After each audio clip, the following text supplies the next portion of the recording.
الحمد لله نحمده ونستعينه ونعوذ بالله من شرور أنفسنا ومن سيئات أعمالنا أشهد أن لا إله إلا الله وحده لا شريك له وأشهد أن محمدا عبده ورسوله لا نبي بعده اللهم صل وسلم على نبينا وحبيبنا وقدواتنا محمد وعلى آله وصحبه أجمعين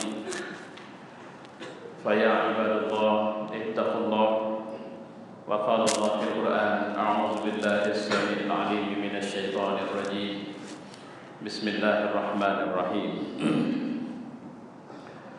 ربنا آمنا بما أنزلت واتبعنا الرسول فاكتبنا مع الشاهدين ومكروا ومكر الله والله خير الماكرين صدق الله وصدق رسوله وبعد. Jemaat-jemaat, alhamdulillah kita memasuki Jumat kedua bulan Syawal, pekan pertama bulan Syawal, dan semoga Allah telah memberikan kebaikan yang banyak setelah kita melaksanakan ibadah Ramadan yang lalu. Dan insya Allah kita berharap semoga kita bisa merasakan dan menikmati beribadah kembali di bulan Ramadan tahun depan. Jumat pertama kemarin dalam khutbah saya sudah menyampaikan satu peristiwa yang sama sudah kita ketahui, karena sebelum sholat Jumat saya sudah mendapat informasi bahwa salah satu masjid umat Islam di Kabupaten Tolikara di Papua itu dibakar. Tidak hanya masjid tapi puluhan rumah dan kios yang berada di sekitaran masjid itu. Dan informasi itu waktu itu saya dapat langsung dari sumber yang memang sedang ikut bersama sholat Idul Fitri. Dan persis ketika takbir ke-7, jadi masih rakaat pertama, serangan itu datang dan akhirnya sampai seperti sekarang ini kita lihat. Dan dalam khutbah ini saya ingin mengajak kita untuk menelisik hikmah apa yang ada di balik peristiwa ini.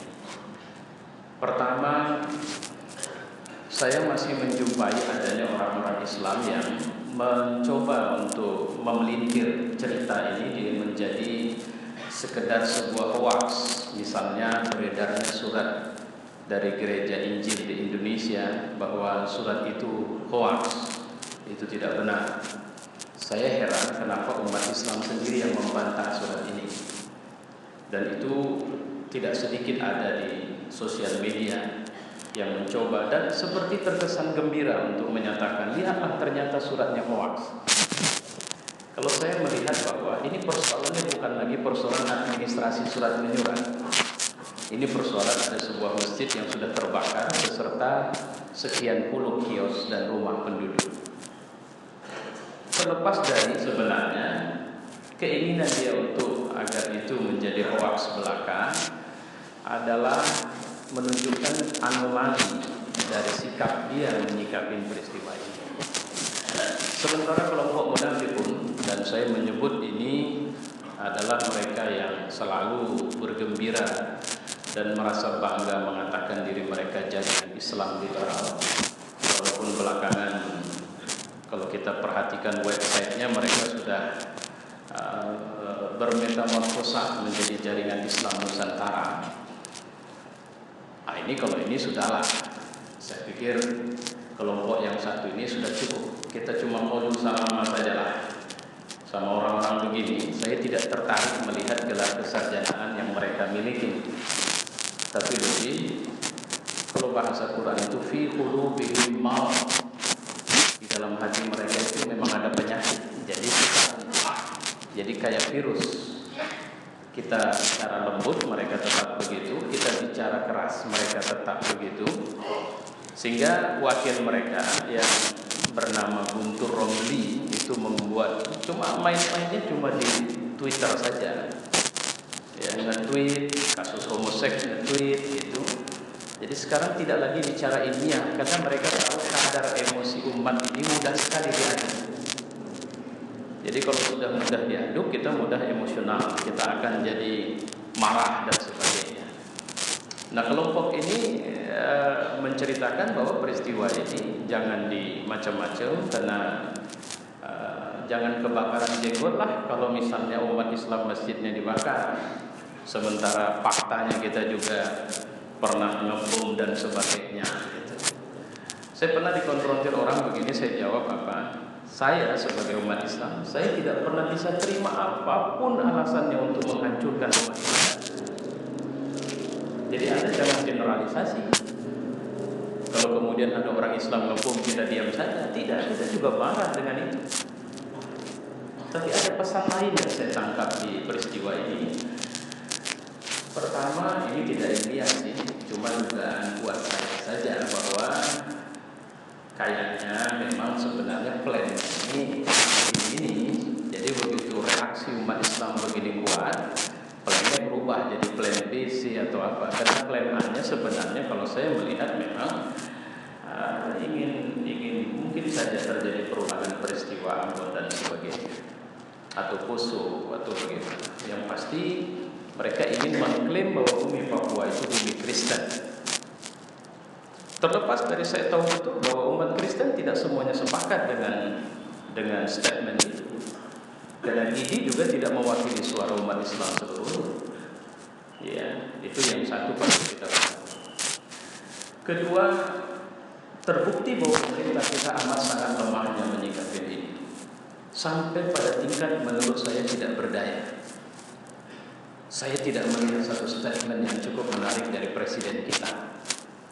Dan saya sepakat dengan statement seorang pengamat dari Amerika bahwa inilah presiden terlemah dalam sejarah Indonesia. Tidak ada satu kebijakan yang memiliki keberpihakan cukup baik menenteramkan umat Islam secara khusus. Di luar hal yang saya tidak mau bicara politik lah, saya bicara kepentingan menjaga umat Islam ini. Saya belum melihat ini aku. Tapi kita tidak bisa memaksa. Kita tak mungkin paksa orang lemah untuk kerja keras. Yang bodoh itu kita, yang salah itu kita. Tapi faktanya di samping wapres kita juga saya aneh gitu. Sudah sekian bulan ribut-ributnya cuma ribut speaker aja. Dan itu speaker masjid aja yang diribut, nggak ada speaker lain. Misalnya speaker atau amplifier yang dimiliki oleh diskotik, dia nggak ribut, dia cuma ribut masjid. Dan saya ingat sekali statement itu dimulai dari ketika ada musyawarah dewan masjid. Dia bilang bahwa kalau bisa itu awalnya subuh, terus speaker dikurangi. Terus kemarin ketika peristiwa muncul dia bicara speaker lagi. Walaupun kabarnya dia ralat, sekarang sudah membentuk tim pemantau speaker masjid. Saya khawatir kita sedang kena musibah ini. Ya. Jadi kena musibah. Dan semoga saja musibah ini bisa kita sikapin dengan bijak. Sehingga musibah ini tidak akan memunculkan sesuatu yang negatif pada kita. Tapi ini yang kedua. Jadi berharap banyak penyelesaian konflik horizontal, apakah itu dalam urusan ini adalah masalah Papua ini terhadap pemerintah, sepertinya saya pikir tidak bisa.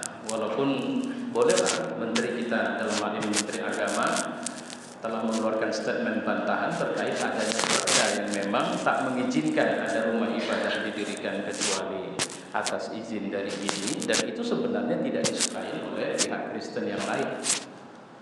Karena mohon dipahami, tidak sama masjid sama gereja. Jadi gereja itu kalau dibangun, dia muatan etnisitasnya di situ ada. Maka gerejanya orang Karo itu tidak bisa orang Batak Toba masuk ke dalamnya. Karena orang Batak Toba punya HKBP, Karo punya gereja Karonya, Nias punya gereja Niasnya. Orang Jawa punya gereja Jawanya, orang Cina punya gereja Cinanya. Karena gereja itu jemaat, aslinya maknanya itu jemaat, dia bukan bangunan. Kenapa mereka mendesak untuk bangun gereja di semua tempat? Karena ada kepentingan pendeta di situ. Saya ustaz, saya mau dirikan masjid. Masjid itu artinya jemaat. Saya punya jemaat, maka jemaat ini butuh rumah ibadahnya. Ya ini kajian teologi lah, saya pikir. itu wilayahnya berbeda. Tapi ada yang menarik di peristiwa ini. Alhamdulillah kita tahu bahwa Gidi ini ada kaitan dengan Zionis Israel. Kemudian umat Islam di Papua kita tahu sedikit banyak gambar barunya. Jadi wajah baru umat Islam di Papua sedikit banyak kita tahu. Dan alhamdulillah peristiwanya telah memperbaiki ukhuwah kita selama ini yang rada kaku, bermasalah. Walaupun ada juga orang-orang yang dompleng pada NU dan kemudian mencaci maki Wahabi sebagai penyebab. Saya heran dari manusia-manusia begini ada, tapi memang ini sunnah sebuah pergerakan umat. Saya sempat mengikuti dan mempelajari satu website yang akhirnya menurut saya itu website tidak dikerjakan oleh satu orang. Itu oleh sebuah institusi untuk mengatakan bahwa musuh besar di republik ini sekarang bagi umat Islam internal itu adalah Wahabi. Saya pernah mencoba meluruskan ini, akhirnya saya diserang dan dituduh sebagai Wahabi yang bukan takiyah. Saya bingung, Wahabi takiyah. Terakhir saya nggak sanggup diskusi sama anak muda itu. Saya bilang izinlah kita nggak usah berteman dulu lah. Kenapa? Stres saya ngadepin dia. Kenapa? Karena sekarang ini sudah menjadi stereotipi Wahabi itu negatif. Wahabi itu sebenarnya lah macam-macam. Terlepas dari ya atau tidak, maunya umat Islam dikasih tahu secara cerdas apa faktanya, apa masalah. Kalau dia memang masih bisa dilurusin, kita lurusin. Walaupun saya melihat ada sekelompok umat Islam yang merasa dia saja yang benar. Kayaknya surga itu orang itu saja yang boleh masuk, orang lain tak boleh. Ada ini kelompok yang begini ada. Dan kemudian ribut-ributnya hanya pada masalah-masalah yang bukan merupakan aulawiyah dalam umat ini. Misalnya, mohon maaf saya kalau orangnya ada di sini, tapi tidak masalah. Ini karena problema yang saya ceritakan secara komprehensif. Dia lebih repot masalah jenggot orang ada atau tidak. Dia lebih pening ngelihat orang itu pakai celana di bawah mata kaki ketika sholat ketimbang di atas mata kaki. Bagi dia itu urusan paling besar. Kenapa? Karena pada posisi itu dia sampai membuat bainal firaq. Artinya dibuatnya pecahan-pecahan. Ini kelompok si anu, ini kelompok si anu. Dan dengan label-label kecil itu. Alhamdulillah kita sudah melihat sekarang, mudah-mudahan itu semakin mencair dan kelompok ini juga memahami peta masalah. Karena di dalam jamaah dakwah yang dibangun Nabi juga ada orang garis keras. Satu orang yang memang mewakili garis keras itu seperti Abu Zar. Abu Zar itu kerasnya luar biasa itu. Sampai-sampai Nabi mengatakan nanti kau akan meninggal sendirian dan kau akan bangkit sendirian dan masuk surga maupun sendirian. Kenapa? Nggak nyambung. Ketika dia dikasih tahu oleh Utsman, ketika dia sibuk menceritakan perilaku Muawiyah dalam memimpin Syria waktu itu, Utsman bilang apa? Ambillah kata yang lembut. Dia bilang, ridho Allah lebih aku sukai ketimbang ridho wahai Utsman. Kalau mengikut ridhomu, aku dibenci Allah. Aku lebih suka dibenci olehmu ketimbang dibenci oleh Allah. Walaupun sebenarnya itu pada faham yang dia bangun. Di Republik ini, alhamdulillah peristiwa ini telah memunculkan kesepakatan, kesatuan kita. Walaupun gerakan ini membuat kita juga harus hati-hati. Ini saatnya. Jangan lagi mengaji. Kayak tadi pagi saya mengaji. Saya ditanya satu masalah oleh jemaah, ketika dia berbeda sedikit, saya bilang, marja kita pertama itu Al-Quran, habis itu sunnah. Kedua, kalau tidak ada di dua ini, baru kita cari pada yang lain. Ya saya selama ini mengaji ikut ustaz-ustaz, jangan bapak adu saya sama ustaz bapak. Saya mau kalau ustaz bapak belum menjelaskan, bapak belum mendapat penjelasan atas satu masalah dan itu prinsip mengikut kepada Al-Quran dan Sunnah, maka tanya, bukan lawan ustaz bapak. Karena kalau begini model ngajinya, bapak memposisikan saya jadi lawan ustaz bapak dan lawan bapak saya. Alhamdulillah dia paham. Karena kalau ditanya umat ini, tingkat umat kita ini mazhabnya apa kata ustadznya. Kalau ustadznya tidak dalam ilmunya, habis umat ini. Dan ustadz itu juga tak boleh kesana kemari. Kalau bahasa saya khilaf ini bahasa hadis atau tidak. Ulama itu garamnya umat. Kalau bapak makan, bapak pasti butuh garam. Cuma tak boleh berlebih. Kalau berlebih bapak pasti ribut. Asinan. Kalau kurang, bapak juga ribut. Kurang garam. Jadi posisi garam harus pas. Dia berada, dia mewarnai, dia berada di semuanya. Dia tidak boleh ngeplok. Nah, alhamdulillah peristiwa ini telah memunculkan insya Allah satu kesatuan kita. Dan saya mengingatkan kepada kita semua, hati-hati. Sekarang ini kita diajak bergaduh. Kalau tahun Orde Lama, Orde Baru, gaduh kita itu Muhammadiyah, Wasliyah. Sekarang gaduh kita itu apa? Wahabi, Syiah, Ikhwanul Muslimin, HTI, PKS, macam-macam. Dibawa kepada idiom yang saling bertentangan satu sama lain. Dan kemudian umat ini dituduh bingung. Lihat Ramadan kemarin ada kasus. Karena sampai pada tingkat bodohnya umat dan tingginya percaya dia sama orang alimnya, sampai satu masjid melaksanakan sholat tarawih 23 rakaat cuma 7 menit selesai. Kenapa itu terjadi? Jawabnya, umatnya bodoh, ulamanya jahil, sama bodohnya. Bahasa Quran itu dengan mereka mengikuti hawa nafsu mereka. Jamaah yang mulia, disinilah kita harus mulai belajar kritis. Kita nggak bisa salahkan nanti di hadapan Allah, Tuhan saya begini karena ulama kami tidak benar. Kita akan mempertanggungjawabkan amal kita masing-masing. Fa'tabiru ya ulil albab.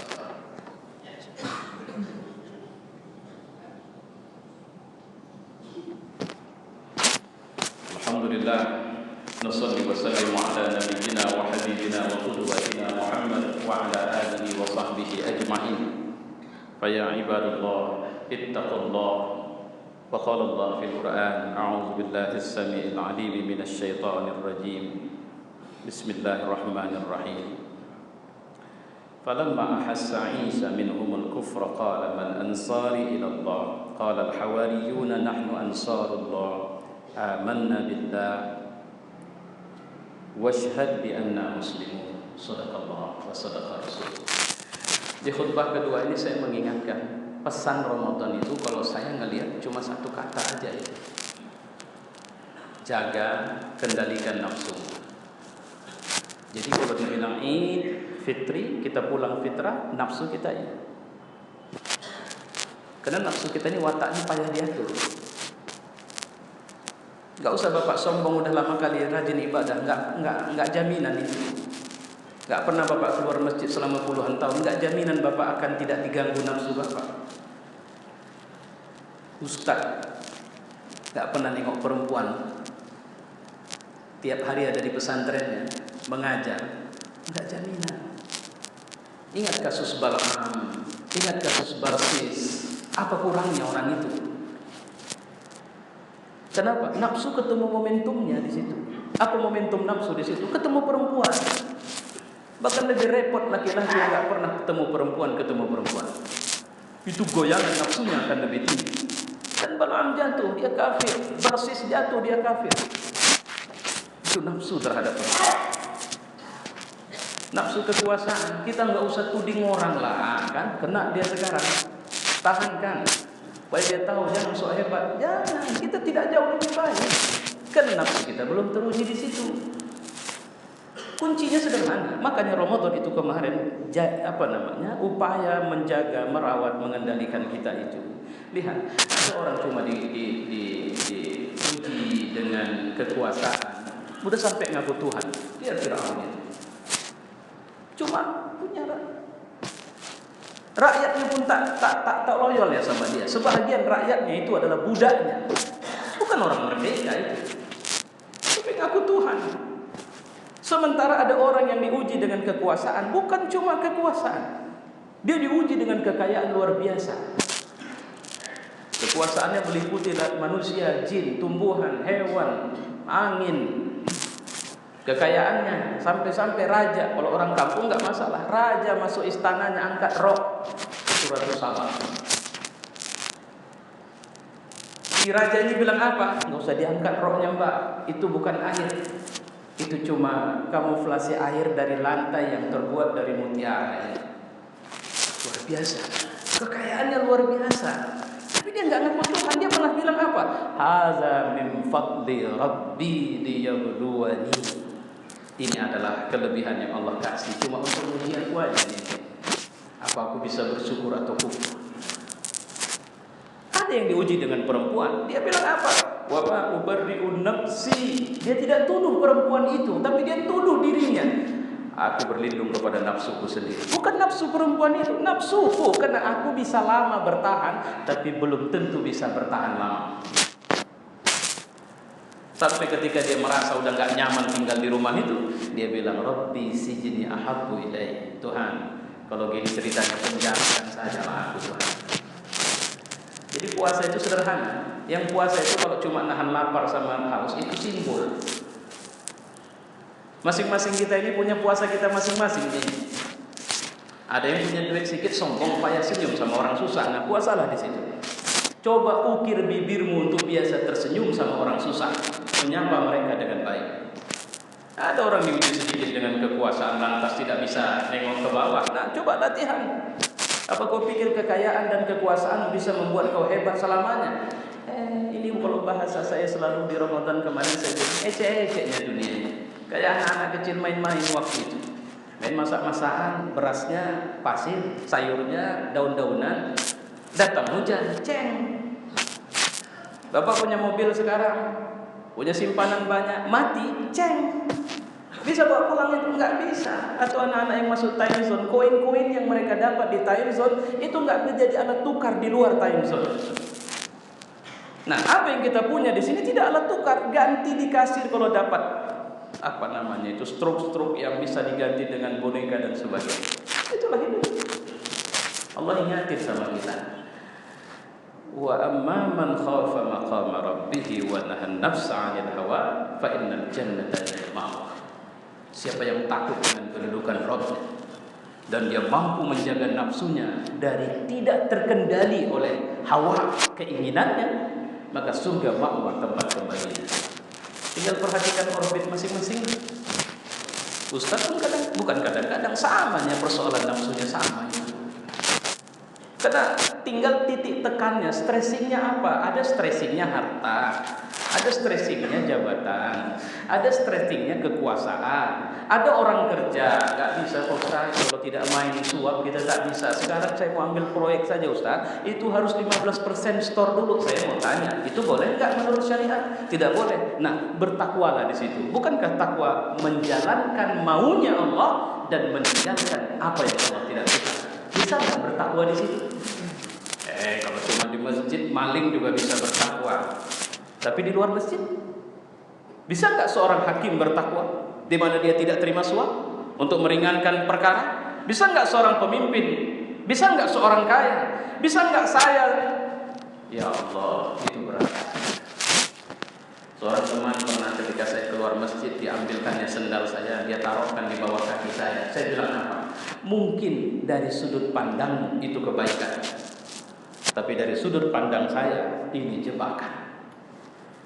Kenapa? Kau khidmat, kau layani aku sebagai ustadzmu, dan kau tunjukkan pelayanan itu sehingga kau bisa mendapat berkah dari apa yang kau buat. Tapi di sisiku ini bisa jebakan yang menghancurkan keikhlasanku. Kenapa? Setan akan bilang, tuh lihat orang sudah mulai melayani, orang sudah mulai mengejarmu, mencium tanganmu, mengambil keberkahan dari kehadiranmu.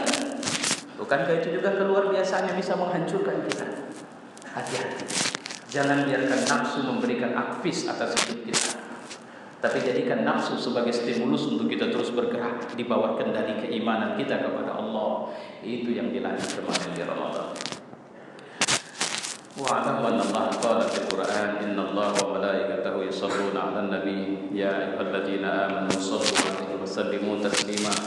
Allahumma shalli wa sallim ala Muhammad wa ala ali Muhammad كما صليت على إبراهيم وعلى إبراهيم وبارك على محمد وعلى آل محمد كما باركت على إبراهيم وعلى آل إبراهيم في العالمين إنك حميد مجيد.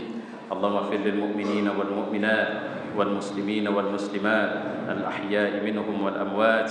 اللهم أعز الإسلام والمسلمين وأهلك الكفرة والظالمين ودمر أعداءك أعداء الدين. ربنا آتنا في الدنيا حسنة وفي الآخرة حسنة وقنا عذاب النار. عباد الله، إن الله يأمر بالعدل والإحسان وإيتاء ذي القربى وينهى عن الفحشاء والمنكر والبغي يعظكم لعلكم تذكرون. فاذكروا الله العظيم يذكركم واشكروه على نعمه يزدكم ولذكر الله أكبر.